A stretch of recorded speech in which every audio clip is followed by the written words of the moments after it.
From the 7,640 Philippine Islands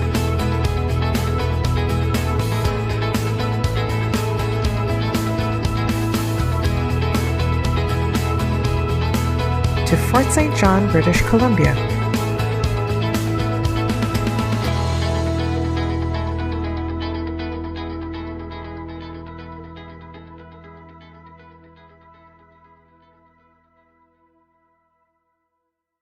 This is SITU, thriving in our new Bayan.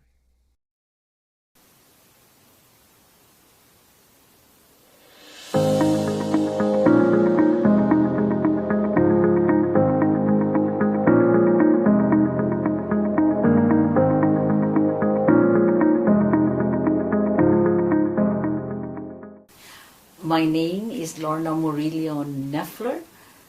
I came to Fort St. John February of 1990. Originally from Cebu, Talisay, Philippines.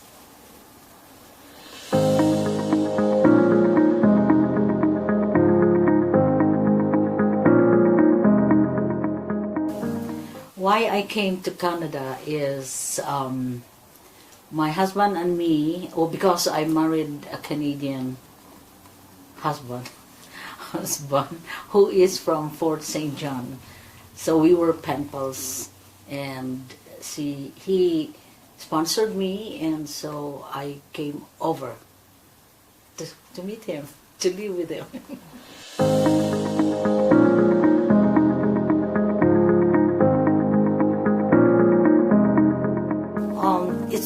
It's been a wait because I was the last one of the fiancé visa, and I had to wait for my visa, of course, and before coming in. So when my visa was approved, I went to Manila first, and then check with my papers. But the schedule of my going out of the Philippines was still late July, and then we waited and waited, but Murray said the immigration at the time was in Dawson Creek, and he was told by the immigration it's being postponed, or we are still waiting, and she could come probably December. So Murray was so happy that I'll be coming December, so he wanted us to be together on Christmas. But unfortunately, it's again extended, and finally it was like February. I don't know the specific date of coming over. Of the date, it was a long flight. It was kind of mixed feelings, and what are my expectations. But I was with another friend who was also having a pen pal in Calgary.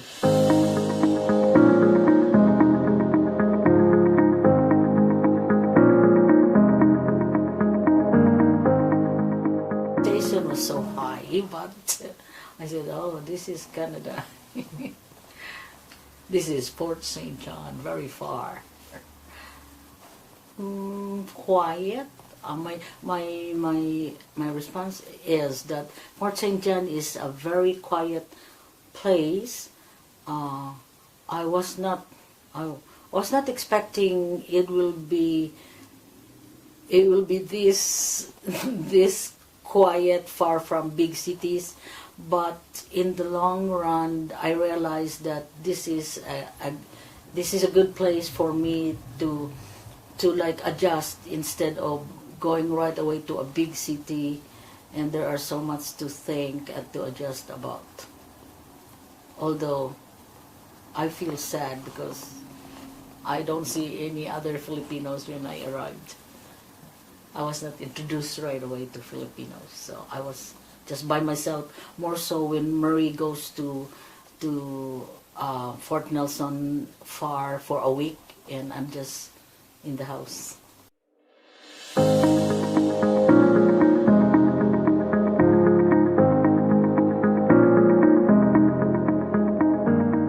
Can't count, or I really don't know, but there were like 5 families because it was June.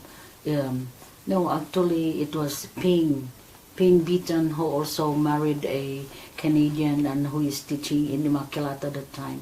She was the first one we met, and she was introducing us to Agnes Loro, because I thought Agnes was, and we were neighbors in 105th, and I thought Agnes was also a Filipino because she looks like a Filipino. And so from then they introduced us to June Salinas, and we seldom go to them because they have their own group, and I was just kind of conscious that Murray doesn't really like to meet new people yet. So anyway, when I saw them, of course, I was so excited and so happy that, oh no, it's not only Ping, but I have also other Filipinos.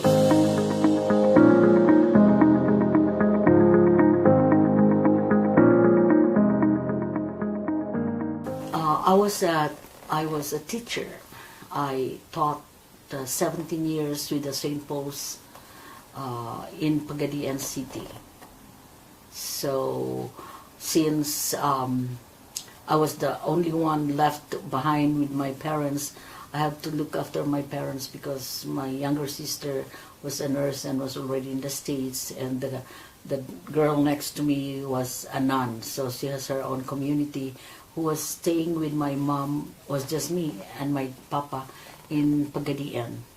And I just enjoyed being a teacher with my mom, who is also a retired public school teacher.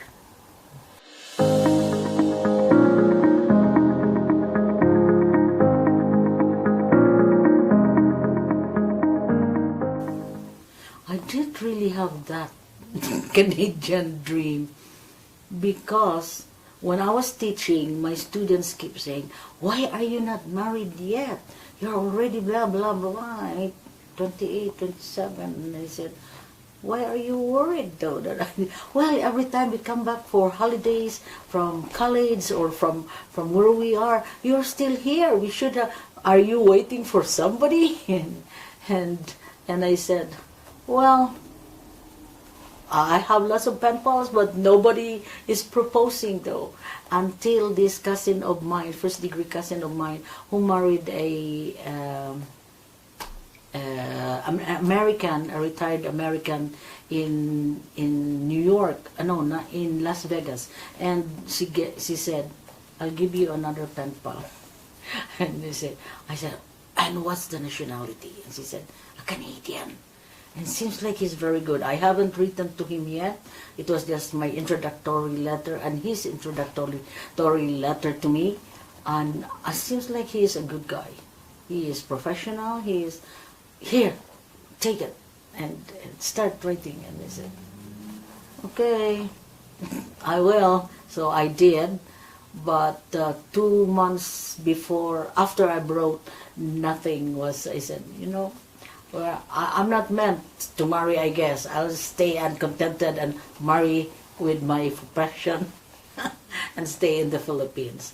So then on, I didn't have any dream until Murray answered and said I was on my holidays. I wasn't able to get this letter. For 2 years, we've been writing to each other.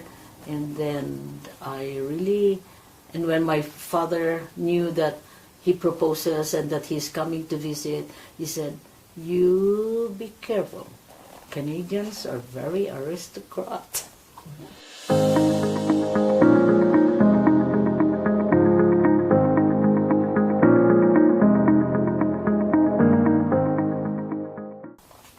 You should be listening and start learning the word, their words, because their English is different from the American English. theirs is British. Here are the words. This one means this one and this one different. I said, oh, okay. And my mom said, Canadians. We never heard of them because we never studied Canada in history except American. But I've learned a lot, and I was just excited to be a Canadian.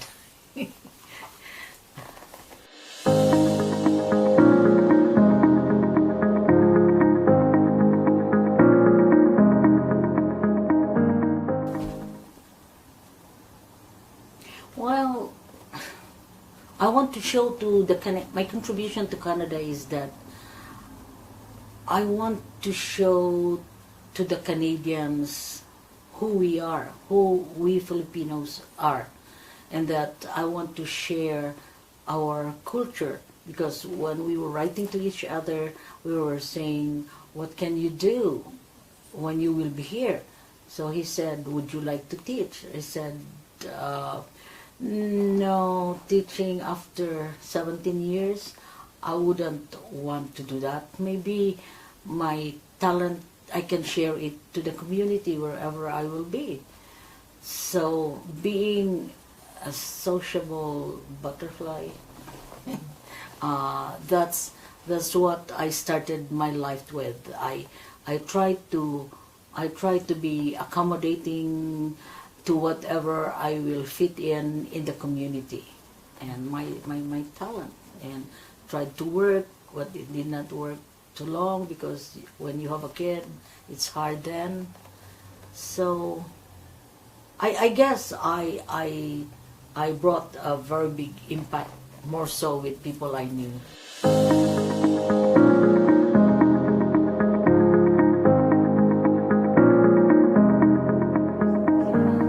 Way back 1991, or way back 1990s, this friend of mine who is also a Filipina, she is a social work, Ping Beaton, and she is a social work, and she will always pick me up and say, would you like to go for a meeting? Would you like to come with me? And I said, what meeting is that? He said, well, I'm with the multicultural. I am one of the head of the multicultural group that I just organized. And he said, oh, that's nice. Okay, I can come with you. Then on, she will always tug me around in all her activities, and until she will say, we are invited by the CDC. Would you like to represent our Filipino community and show a number? You can dance, I know. I said, oh, okay, I'll do that. So I did that with the CDC in the theater when it was even Brian Dilly was the MC there. And she said, here comes Lorna, Filipino from the Philippines, is going to present the magic of balancing the three glasses, one in his head, in her hands, and let's see.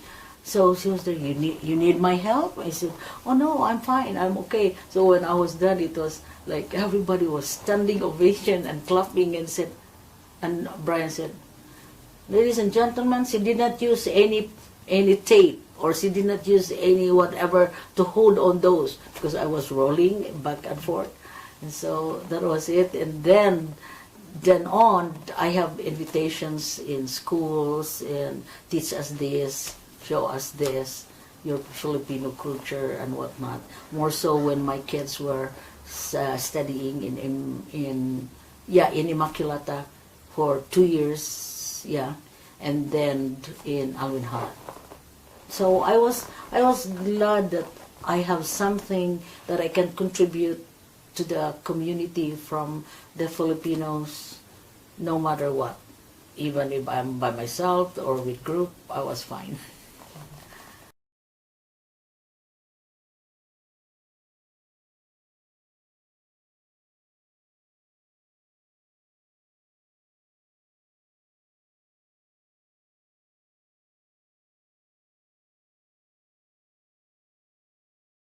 The blender, this is the way you do it. You pour a lukewarm water into the blender of cut coconut meat, and you start. This is what happens. The oil extraction is happening. You take this out, the coconut flake, and you sift or you strain the oil that you want to use it. To the Filipinos, we use it for baking our delicacy, and this one used as a topping of our cake, like the cassava cake, like other Filipino native cake or sweets. So this is what happened, ladies and gentlemen. Your coconut woman out and about. Hope you enjoyed. Bye.